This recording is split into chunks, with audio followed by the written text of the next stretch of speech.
Перфекто. Вот это красота. Я не знаю, доберусь ли я до конца этой тропы, либо все-таки мне станет сложно и страшно. Очень скользкие камни. И там пропасть. Привет! Предлагаю в этом выпуске подняться со мной на гору Ифач и пройтись по ее живописным маршрутам, ощутить эту неповторимую атмосферу.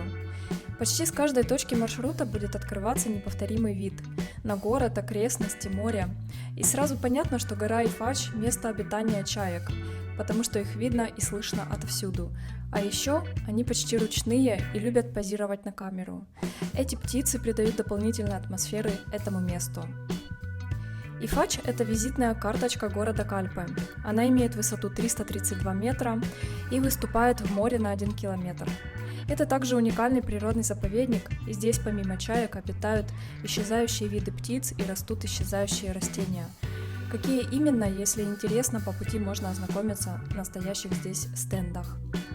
И хотя со стороны города и набережной гора кажется небольшой такой скалой горой, пройдя через туннель, дальше которого не все решаются идти, видишь, что маршрут не короткий и часа 2 точно может занять. А если учесть, что на середине пути тропа раздваивается, одна ведет на красивый высокий мыс с видом на бескрайнее море, а вторая ведет на вершину горы Ифач, то и все 4. Я, например, с учетом остановок и отдыха провела здесь примерно 5-6 часов. То есть хорошая такая прогулка и кардиотренировка на целый день. Кто с детьми или просто не особо любит горы и дикие маршруты, обычно ограничиваются прогулкой до тоннеля по хорошо оборудованной и вымощенной камнем тропе, не желая идти дальше. В этом случае прогулка займет по времени минут 40, максимум 1 час. Но несмотря на простоту маршрута, перепад высоты составляет всего лишь 150 метров, красивых видов здесь также немало. Если же вы любите хотя бы небольшой экстрим, горы и дикую природу, то рекомендую после тоннеля все-таки пойти дальше. После его прохождения начинается настоящая горная тропа, с каждой точки которой открываются еще более ошеломляющие своей красотой виды, которые, уверяю, не оставят вас равнодушными. А в некоторых местах по этой тропе приходится в буквальном смысле карабкаться по камням. В таких местах натянуты цепи, чтобы можно было за них держаться. Только позаботьтесь об удобной обуви, в шлепках идти точно не стоит, и еще достаточном количестве воды. Все, наконец-то я вышла и готова к приключениям. Передо мной гора Ифач. Сейчас буду искать вход. Сегодня невероятно ветрено. Мне придется сейчас вернуться и взять рубашку. Все, завязала хвост. Взяла рубашку. Надеюсь, будет более комфортно. Не знаю, насколько это поможет.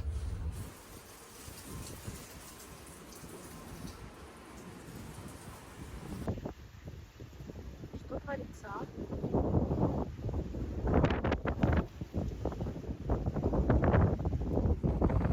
Ладно, рискнем. Я смотрю, просто люди идут сегодня. Шли там люди. Надеюсь, меня не унесет в море. Шутки шутками, но сильные ветра в Испании не стоит недооценивать. Как оказалось, здесь бывают очень даже серьезные бури. Именно такая и случилась ближе к вечеру. А в полную силу она разыгралась ночью. У соседей по балкону улетел стул и скрылся в неизвестном направлении. А у меня ведро со шваброй. Конечно, если есть возможность, стоит отложить поход в горы до лучшей погоды. Но так как у меня не было много времени в Кальпе, и я даже не задумалась об опасности такого ветра, потому что просто никогда с таким не сталкивалась, то решила пойти на Ифач. Мне повезло, что горные дикие тропы проходили с неподветренной стороны, так что прогулка была для меня в основном комфортной. Но когда вечером возвращалась обратно, уже почти внизу, пару раз всерьез думала, что могу не дойти. Ветер просто сбивал с ног, и в лицо летели камни. Иногда приходилось чуть ли не на четвереньках ползти, а в некоторых местах не было ни одного дерева или поручня, за который можно было бы держаться. Полный рот песка, полные глаза песка. Пыль летит. Но пока что мое терпение не закончилось, иду дальше.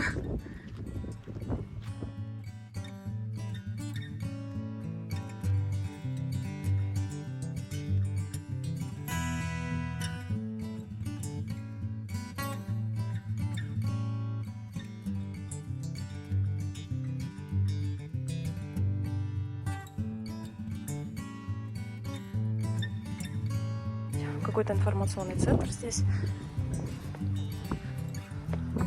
То есть вот, подъем только начинается.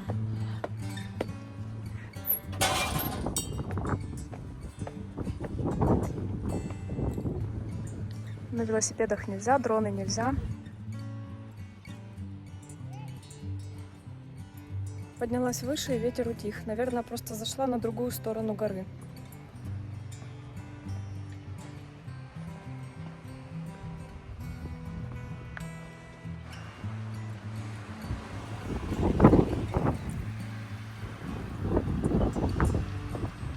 Ну вот, я снова, видимо, вышла на вот эту ветреную сторону.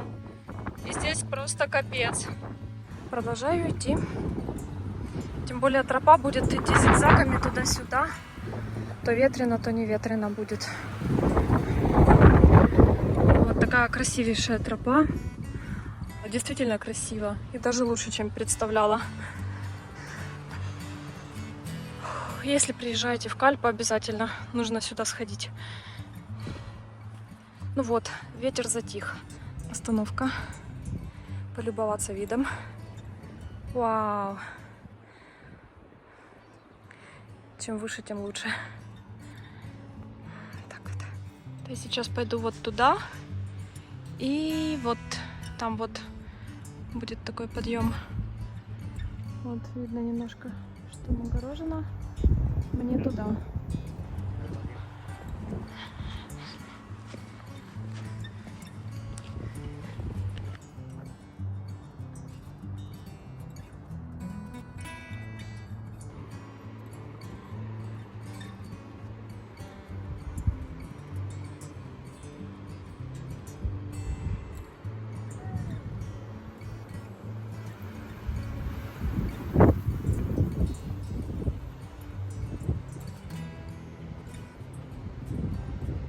Посмотрите, какая красота. Простор.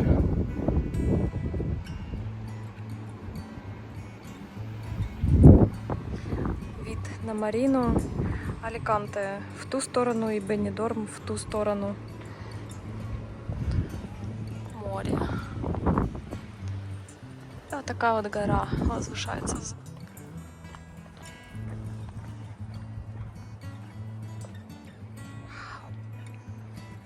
Красота. Какая бухта красивая внизу.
Очень-очень красиво. Внизу такое море, чистейшее, бирюза.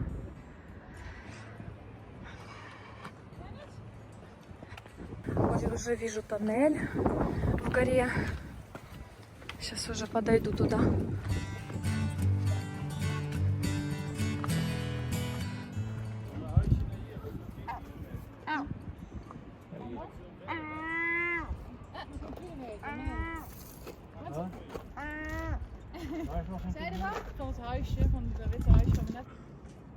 Вот руку можно протянуть, но она может клюнуть, да? Ты можешь клюнуть?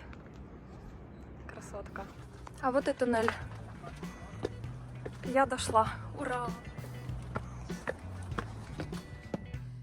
И минутка истории. В конце 19 века Пиньон де Ифач, Пиньон — это скала по-испански, практически не использовался местными властями из-за своей труднодоступности и скалистой почвы. Поэтому был выставлен на продажу и продан владельцу из Гандии. Этот владелец сделал скалу своей резиденцией, и по его приказу в начале 20 века динамитом был прорублен тоннель, который соединил северо-западную и юго-восточную стороны горы. Представьте, до середины 20 века эта гора была частной собственностью, и только в 1987 ей присвоили статус национального парка. Тоннель имеет длину 25 метров. Вдоль стен проложены канаты и цепи, за которые удобно держаться. Камни очень скользкие, поэтому держаться нужно. Камни отполированы ногами тысяч туристов до блеска. Здесь нужна только спортивная нескользящая обувь. Видно другую сторону горы.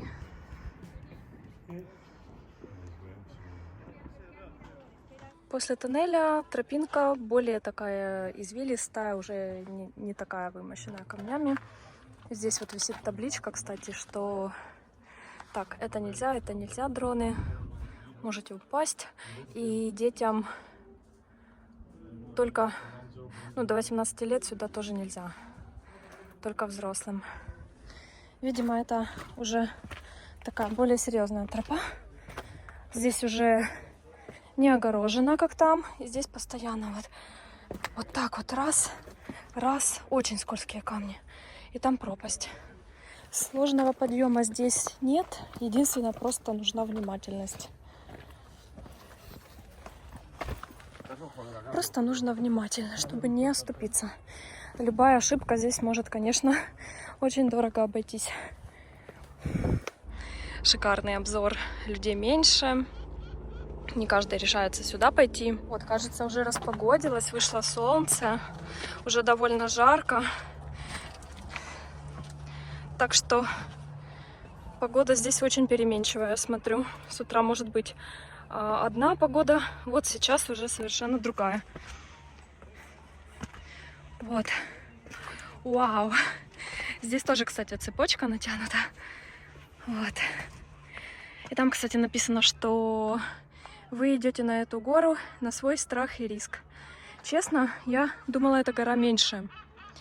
Но вот как-то, не знаю, видео смотрела и фото в интернете. Все снимают в основном до тоннеля, и все. У меня сложилось впечатление, что 30 минут восходишь и возвращаешься. Но здесь тропиночка вот идет вот туда.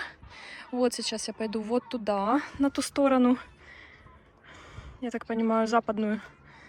Скользкие камни, очень скользкие. Я думаю, здесь утром или в дождь бы лучше не ходить. Здесь еще более скользко.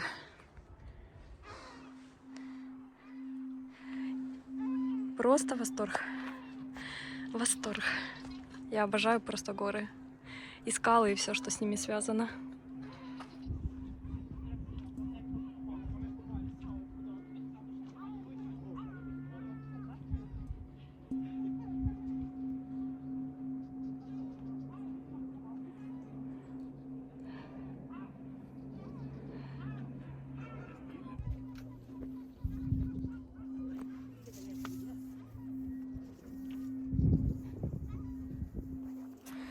Очень жарко, и здесь нужно немножечко все-таки поднапрячься, чтобы подниматься. Это не та тропинка, которая до тоннеля. Но, тем не менее, это очень интересно. Я даже не знаю, куда она ведет. Буду идти до конца.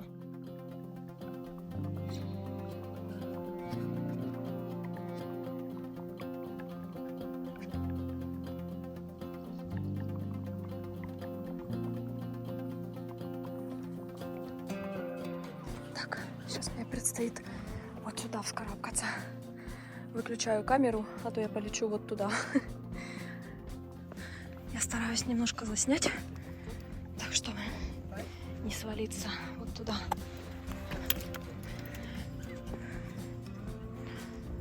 Довольно интересный такой вот хайкинг. Камни здесь очень такие коварные, торчат, скользкие. И там уже пропасть, если что. Так, я выключаю камеру, потому что я с одной рукой не справлюсь. Ну вот, я прошла тот участок с цепочкой. Сейчас встала, постою, пойду дальше. А, вот там еще есть вверху дорожка. Как туда люди попали? Я хочу туда. Получается, есть еще вот эта, по которой я иду. Иду уже до конца вот этой тропинки. А там посмотрим. Здесь написано, что это микрозаповедник Пеньял-Ифач. Северно-восточная сторона. Здесь написано, что здесь растет. Я уже перевела. Это гвоздика пастыря какого-то, это совина, так и переводится. Там вот эти красные кустики, красные ягодки на кустиках, которые я снимала. И еще вот здесь какая-то флора. Тишина, простор, плеск волн внизу, чайки кричат, горы. Вот эта атмосфера, горы, это что-то непередаваемое. Это то, что нужно ощутить. Через видео это никогда не ощутишь на 100%.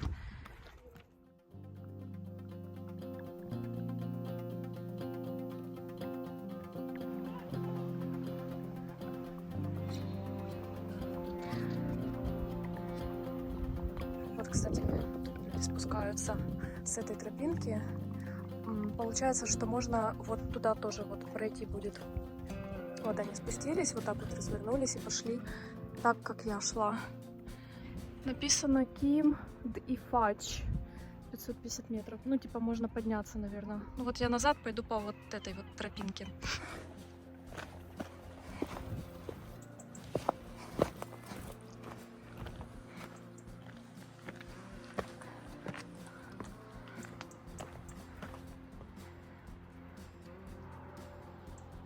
Вот я шла вот там вот, по тропиночке. И, похоже, она скоро заканчивается на вот этом мысе.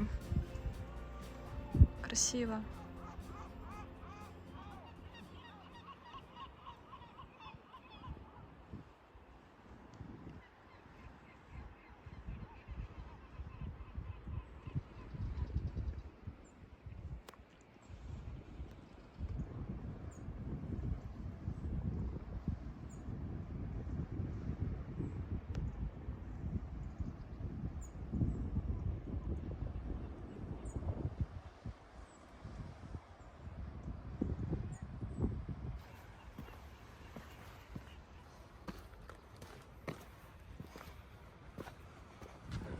Вот такой вот здесь мыс. Вот это восточная сторона. Вот это западная сторона. Какой здесь ветер. И бескрайнее море.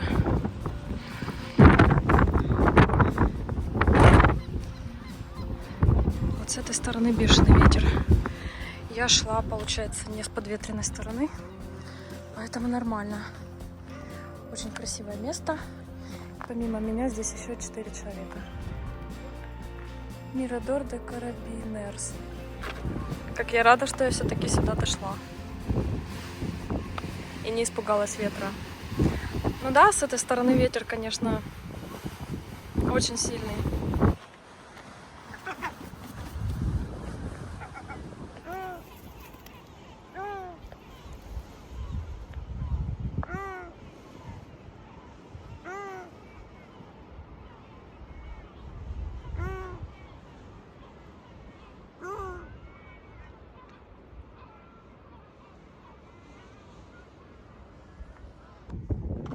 Просто виды, которые даже не требуют никаких слов. Я возвращаюсь уже назад. Но место потрясающее настолько, что, возможно, я сюда, если успею, приду еще раз.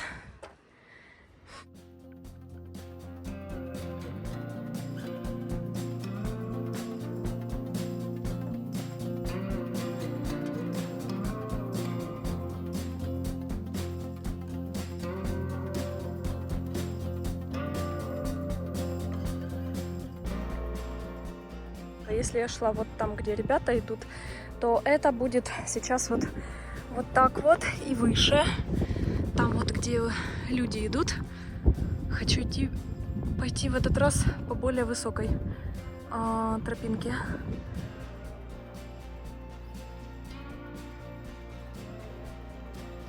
Сейчас я буду карабкаться по вот этой вот скале. Тут вот натянута цепочка, чтобы никто не упал. Камни скользкие довольно. Снимать я не буду процесс, потому что могу реально полететь. С одной рукой здесь сложно. Все. Увидимся чуть позже. Итак, я не знаю, доберусь ли я до конца этой тропы, либо все-таки мне станет сложно и страшно, я вернусь назад. Вот, там было несколько таких мест, по которым приходилось почти карабкаться. Вот я сейчас стою в таком месте, тоже, которое довольно-таки сложное. Здесь нужно 2 руки. И вот туда дальше цепочка пошла. Пока камера не села, буду снимать. Вот, первая тропинка, по которой я шла, это вот та. И потом я на мыс пошла. А вот я уже столько прошла. И вот тропа помечена красным. Мне нужно вот туда и на саму вершину, вот где люди. Сегодня, оказывается, очень жаркий день еще. Мне с утра так не казалось. И я взяла с собой мало воды. И это была ошибка. У меня остался глоток воды. А мне еще нужно взобраться наверх и вернуться назад. Это минимум час времени, я думаю. Смотрите, какой вид красивенный открывается. Это восточная часть горы Ифач. И вот там вот простирается Кальпе. Не умру без воды за час.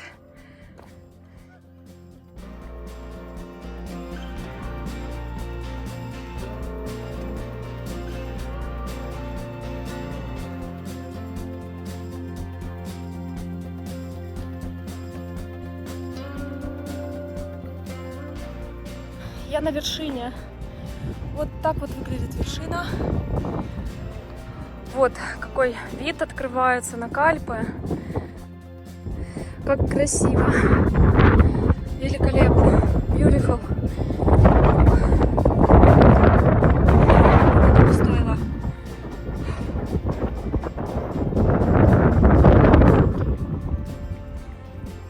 А вот пляж Деля Фоса, на котором я вчера купалась.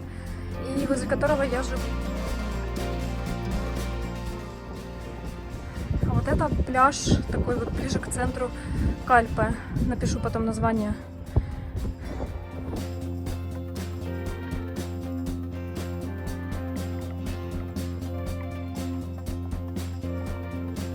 Здесь никого нет, только я и чайки. Нужно срочно возвращаться домой. Я очень устала, и у меня закончилась вода. Спускаться тоже нелегко. По некоторым камням я просто съезжала, потому что нога не становится. Она просто едет. Так, ну все. Самый сложный участок, кажется, я прошла с вершины. Вот теперь их будет меньше. Еще чуть-чуть. Еще чуть-чуть.